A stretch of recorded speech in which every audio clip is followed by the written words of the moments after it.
You're listening to the Astromommy Daily Horoscope, a forecast that hopes to shine a light in the dark, helping us all see where we've been, where we are, and where we're going. Whether you're a first-time listener or a long-time subscriber, thanks for being here. I truly appreciate you being in the Astromommy community, and I hope you enjoyed today's horoscope and card reading. Without further ado, here is the Daily Horoscope. New Moon in Virgo, Pluto back in Capricorn, and 17 the star. Who are we going to serve with this new beginning? Daily Horoscope Check-in for Monday, September 2nd, 2024. Good morning, friends. I hope you all had a good weekend. I have some updates to share today. First, we are discontinuing a few items in the family Etsy shop, Metaphysical Flamingo, and launching some Astromommy merch. I will send a separate newsletter with the details, so watch for that to come soon. Second, I hope you all have been enjoying the new audio. I appreciate those of you who showed your support by making a donation. Thank you so much. Unfortunately, I need about 20 new monthly subscribers as support to cover the costs of production per month. That's a little less than 10% of you, so what I'm going to do is give y'all a little bit more time. I will continue to make the audio at least for the month of September, maybe longer, and see if it generates enough support to pay for my time and effort to produce it. I really hope it does, as I feel it adds a nice touch to the newsletter. But it is not sustainable for me if it doesn't increase paid subscriptions or donations at this time. Paid subscriptions make this newsletter possible and allow me to offer what I can for free. An annual subscription is only $50, less than a cup of coffee per week. I write 260 plus posts per year, so that's roughly 20 cents per post. I know times are hard. That's why I'm asking for support too, right? But if you're able, please consider it. If you like the audio and want to see it continue, please upgrade your subscription or make a donation. If you are already a paid subscriber, thank you so much.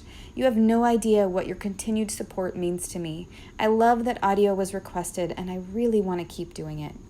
Third, today is a new moon, which means a new word list for the Astromommy Lunar Poetry Ritual. Last month, I totally dropped the poetry ball, but we're just going to keep going. I will be posting the list soon, so watch for that too. If you're new here and don't know what the Lunar Poetry Ritual is, you can read about it in this post. Okay, let's get into the astrology. Today's transits. All times are in Eastern Time unless mentioned otherwise. In the morning at 9:46 a.m., Mercury in Leo formed a trine to Chiron in Aries retrograde, which is a great time to listen to your heart and soul about something. Perhaps you were thinking a lot about something during Mercury's retrograde that you feel you need to heal, and now you are able to articulate your thoughts on the matter in a way that is authentic and from the heart. In the afternoon, the moon, now in Virgo, will make a sesquiquadrate to Chiron in Aries retrograde, which is interesting since Virgo is ruled by Mercury, and Mercury, as we just discussed, is in a trine relationship to Chiron.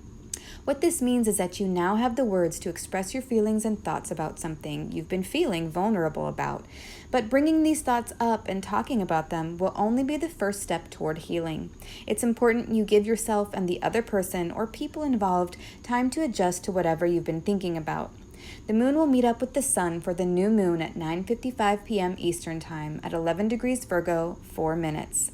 Let's take a look at the new moon chart and talk about what you can expect with this new moon. New moon in Virgo. New moons are always a seeding point, a new beginning, a new spark of inspiration, or a new focus. You can see the moon and sun together in the chart above between 4 and 5 o'clock on the wheel. Almost exactly opposite the new moon is Saturn in Pisces retrograde, located between 10 and 11 o'clock on the chart. So on the one hand, this new moon holds the seeds of being detailed, meticulous, and organized, and on the other hand, there is a pull for sacrifice, dedication, and spiritual duty.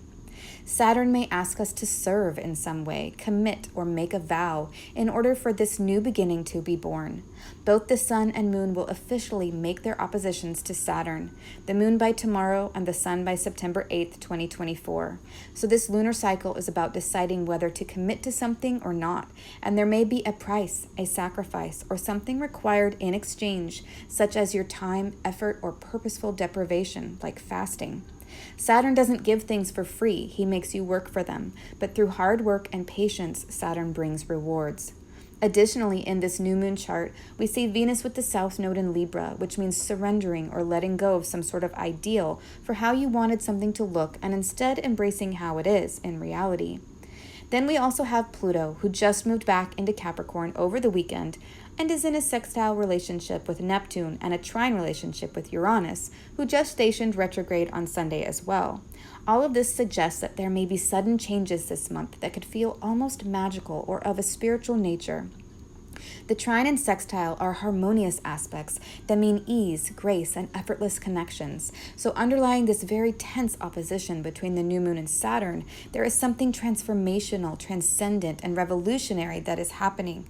It's as if on the spiritual level, our call is getting through. The connection is easy, swift, and almost imperceptible, like our breathing or our heart beating. We know it is happening, but we usually don't pay much attention to it unless it is different. So maybe you'll notice this energy, or maybe it will be so automatic that you won't. Like a boat flowing with the current, it will just take you in the right direction. Mars is at the end of Gemini, down at the 7 o'clock position on the chart, and will ingress into Cancer, the sign of his fall, on September 4th, 2024. And at the end of his time in Cancer, he will oppose Pluto retrograde on November 3rd, 2024, which represents a very aggressive battle for power in the future.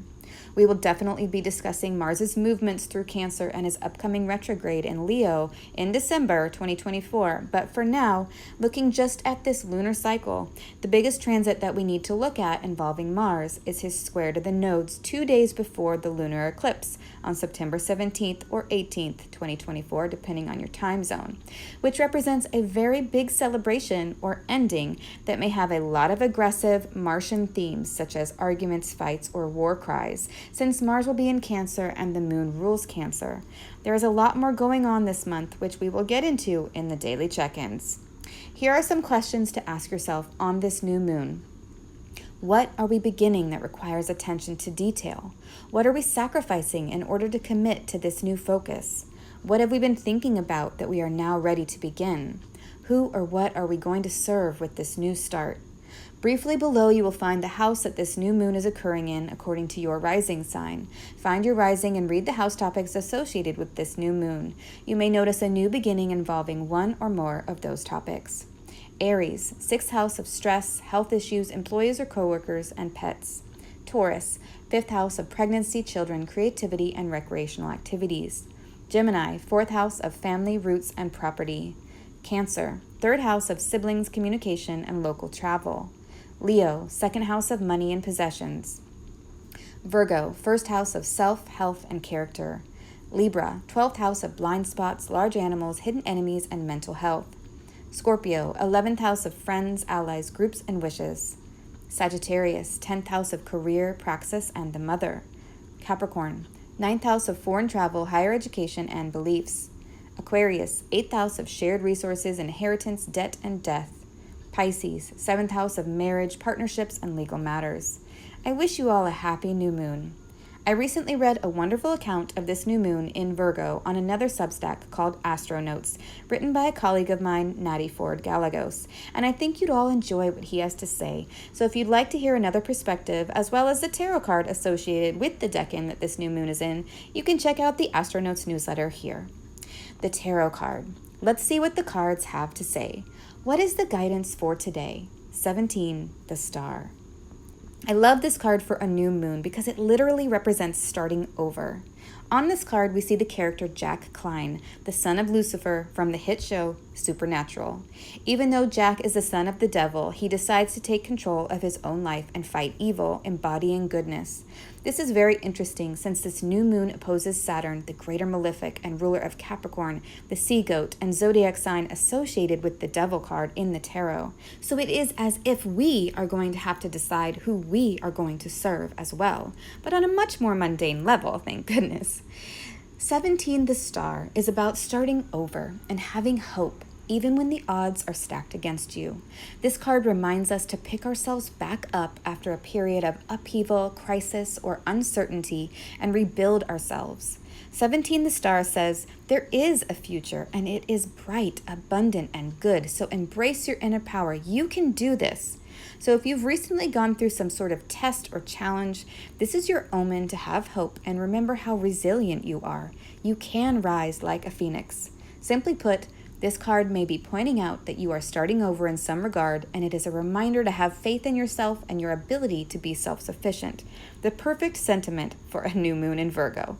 I would love to hear your thoughts, so please leave a comment. I hope this is helpful. Until tomorrow, Astro Mommy. Thank you for reading or listening to the Daily Horoscope. Quick links and resources can be found at the bottom of the newsletter. Today's card was pulled from the Supernatural Tarot deck available on Amazon. If you seek knowledge and enlightenment, the Astronomy newsletter may be right for you. Side effects of reading or listening to the Astronomy newsletter are common and include joy, jubilation, delight, happiness, gratitude, love, triumph, feeling in tune with the universe, experiencing deep insights, reflections, and contemplations, a lightened soul, a lighter step, feeling awake when others are asleep, illuminated, enlightened, having spiritual experiences, noticing repeating numbers, animals in nature, or songs on the radio that speak to you, getting vibes, clairvoyance, clairaudience, and clairsmelliance, feeling like you know secret language, biophilia, crying tears of joy, emotional literacy, feeling lively, stable, exalted, having an auric glow, or feeling like you woke up on the right side of the bed have all been reported. If you purchase anything through the affiliate links that I provide in the newsletters, I will make a very small commission. Thanks for listening.